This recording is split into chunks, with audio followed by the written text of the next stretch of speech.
I'm Monica Fabunan with the CofC scene. You've seen her on the cover of the 2013 May issue of Charleston magazine. Laura Ball is a performer, musical director, composer, and vocal teacher. After graduating CofC in 2003, Laura founded the Unedited concert series, and tonight we speak with her about the new upcoming season. So I just want to know, what is the Unedited concert series and why did you start it?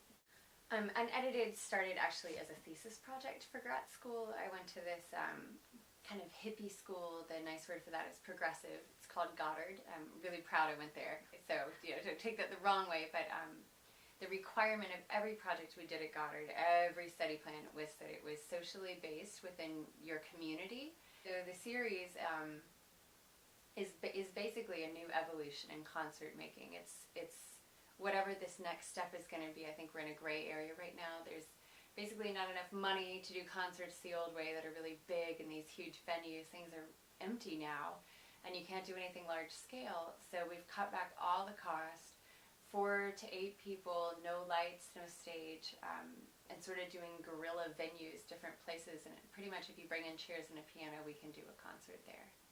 So do you have any advice for any future performers or musicians?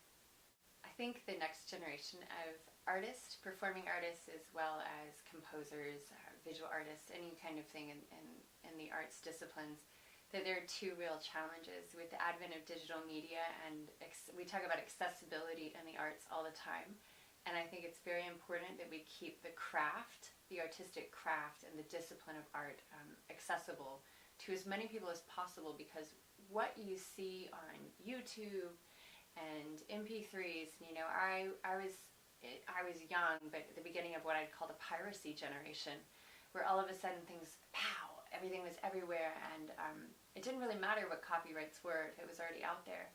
So I think that the craft, the idea that music is a discipline, that art is a discipline, that dance and filmmaking are disciplines, has really been diluted, and it's dissipating from our culture. And if you consider what that means, that art is being diluted in culture when culture is supposed to be cultivating art. All of that aside, I think it's going to be a real challenge for the next generation to ask themselves, as an artist and a human being, and part of the chain that's inherited thousands of years of this human culture and this emotional vocabulary that comes with being an artist and practicing your craft. What do you do with it? What is your responsibility as an artist in these gray areas, in these changing times? And how do you help your audience and even your fellow artists to understand that it's a craft and a discipline, not a fluff filler of your time as you're stuck in your phone or whatever digital device that you're interfacing with? I think there are lots of other things that artists have to worry about.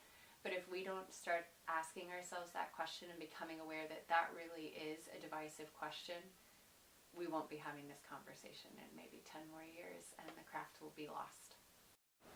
Laura Ball's first show is October 24th at Circular Church, located in downtown Charleston. The theme is Beatles, Bach, and Beer. It's a collaboration between Beatles music and Baroque music. For more information, go to lauraball.com. For CofC Scene, this is Monica Fabunan.